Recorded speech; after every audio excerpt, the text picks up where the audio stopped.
algorithms for mutual exclusion and distributed mutual exclusion, akin to what we studied in the deadlock in operating system.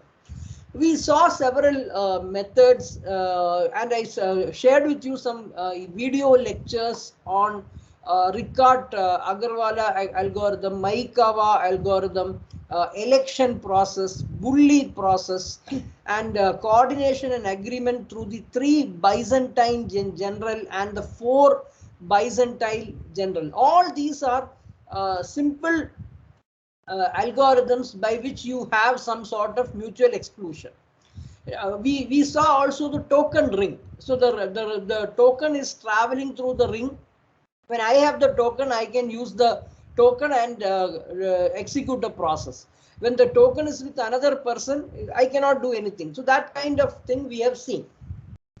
Now we are going to see parallel systems. If you ask me, parallel computing, I mean, I beg to differ with whoever has made this course outline. I really don't know how he got this idea to flip it, but generally speaking, parallel computing is a subset of distributed computing.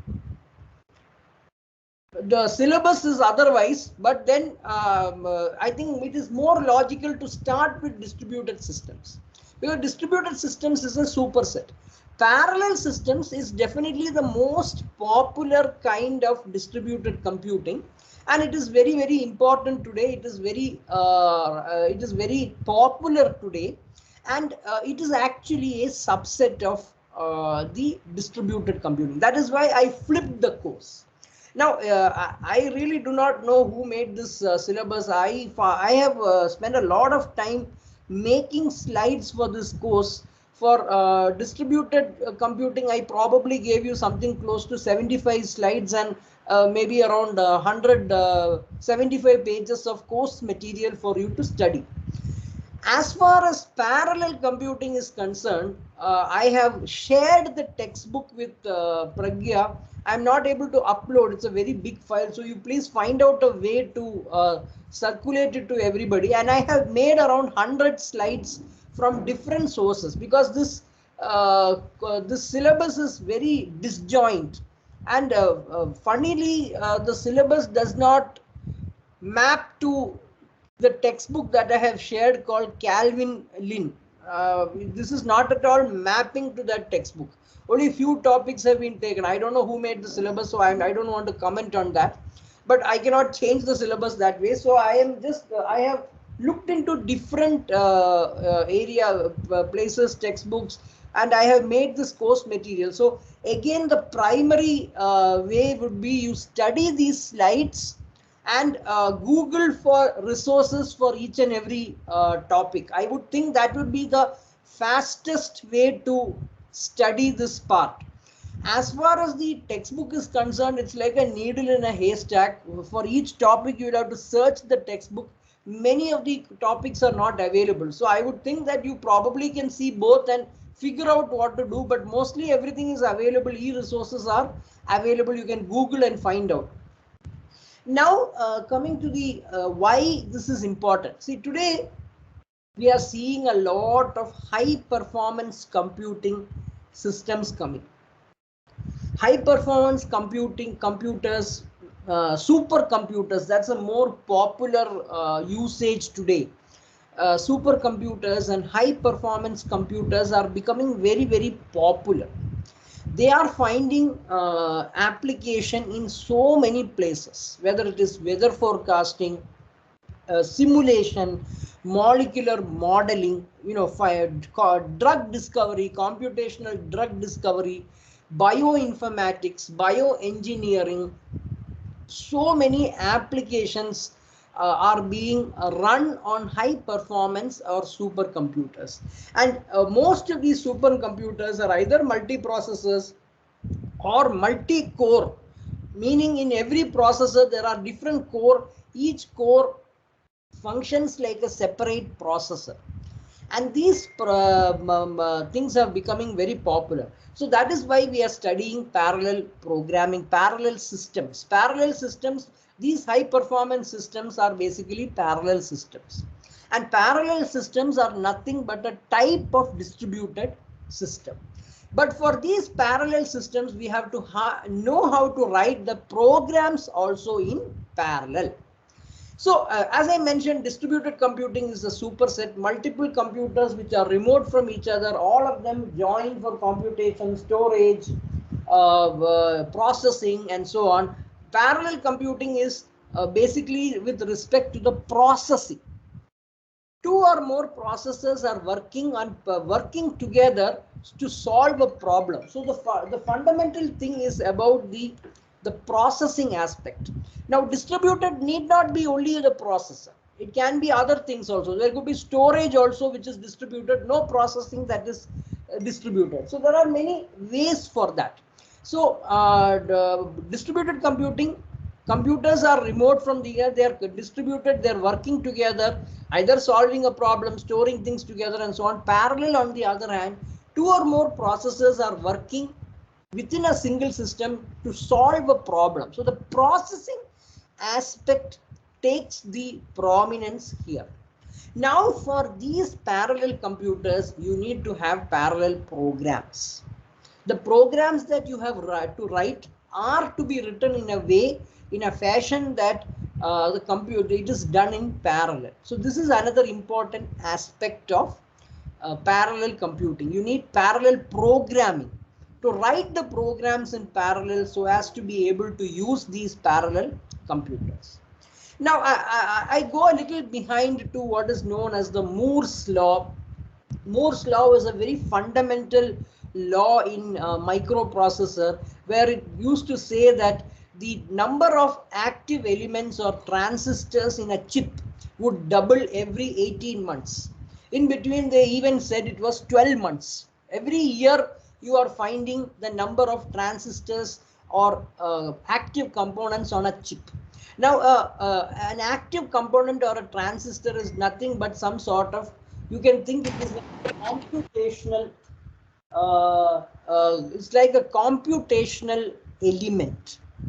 So we came to a stage where an Intel processor, I think Xeon or one version of the Pentium, which had 1 billion transistors in one small chip. Just imagine, in something that is less than the size of the palm of your hand, you are having 1 billion elements, and you can imagine the number of computational elements or transistors or active elements that are increasing.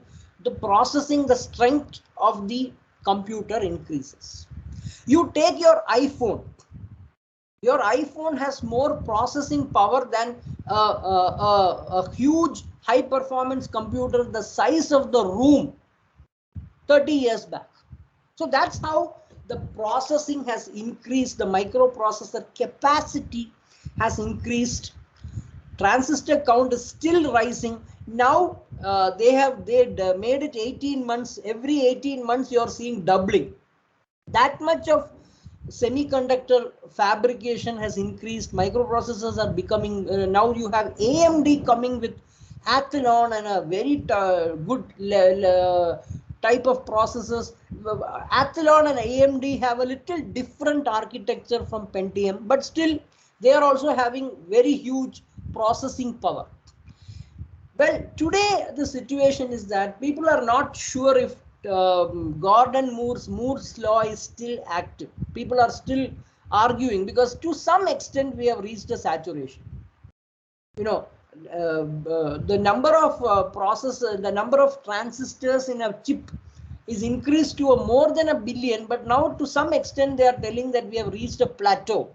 We are not able to pack more transistors or active elements. So people are in disagreement about whether Moore's law is any more fundamentally applicable or not. We are not too sure. But that is the case. But either way, at the end of the day, you find chips, microprocessor chips that are so powerful. billions of computational elements or active elements or transistors are there, and you can imagine the strength of the processing is so fast, right? You take your Surface or you take your iPad, you can see the speed, you can see the resources, but that is all because of the hardware advances. Now, multi-core and it's a paradigm shift, right? All computers, there is a lot of movement from complex processor design and faster clocks to parallel systems. Even when you have a processor, that processor has 2 or 3 core, and every core is like a processor. Multi-core systems, multi-processor systems, and as a result of that, you are able to work. Now, even today, your computer, you never know, you may be buying a Pentium system. It may be a dual Pentium core system. That means even your PC that you have at home, the personal computer that you have at home, even that may have a it's basically like a parallel computer, because there are 2 cores, means there are 2 processors more or less working in parallel, and more efficient resources. And I already told you this complex problems that are used by these climate modeling, weather forecasting. Hundreds and thousands of parameters are there for you to take a decision. Bioinformatics, you need to have multiple decision points, data points, and these are things that we can use for high performance or supercomputers. Predict major landslides or tsunamis, find out new drugs for solving different kind of problems. Perhaps we know about many of these COVID drugs. Perhaps all of them have been at least while they were doing the clinical trials and stuff, they were probably using a lot of parallel computers or high performance computers or supercomputers. Now, we need to understand one thing is that these are very, very used in an either or fashion. I already told you parallel system is a subset of distributed system, number one. Parallel computers are also called as supercomputers. Supercomputers are also called as high performance computers.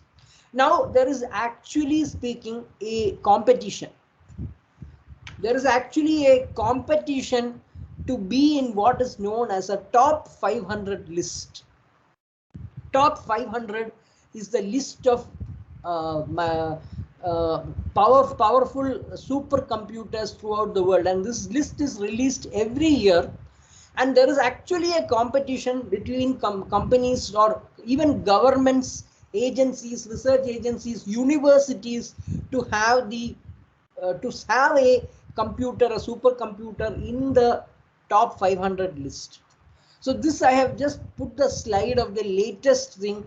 Japanese supercomputer Fugaku is 2021. They are on the top. It's developed by Riken and Fujitsu and has a high performance level benchmark score of 442 petaflops per second. We are not looking at kilobytes or megabytes per second. We are looking at 442 petaflops per second. And the basic configuration is ARM ARM AX64 FX processor, and you can imagine 76 lakh 30,848 cores. Core is nothing like a processor. 76 lakh processors are there. You can imagine how much of money has been invested. And they are using this for machine learning, artificial intelligence. It's also the peak performance has reached an exaflop, and they also call it an exascale computer. The next on the list is Summit, an IBM built system, which is in an Oak Ridge National Lab. National labs are government, US federal government labs that do research. And here 148 petaflops, and it has 4,356 nodes. Each node has got 2 power CPUs, with 22 cores each and 6 NVIDIA Tesla graphic processing units. So you can imagine the power of these these supercomputers or these parallel computers or these high performance computers. India has got one on the list supported by the Government of India's Department of Science and Technology, available at CDAC, Center for Development of Advanced Computing in Pune. Param Siddhi AI, it is 62nd on the list. I don't remember the exact number. Interestingly, we had a lot of tie-up with Param and this thing. One of their earlier versions of supercomputers, which you might have seen in our brochure and all, Param 10,000 supercomputer. In 98, we installed it. More than 20 years, 23 years back, we had the first installation of Param 10,000 outside of CDAC. In a way, at that point of time, I think Amrita became known nationally because of this being the first private institution to have this Param supercomputer. Anyway, I'll close for today. We just started with the parallel computing thing, and I see a lot of absentees. Anyway, I will start the attendance. Abhilash, Akash, Amit.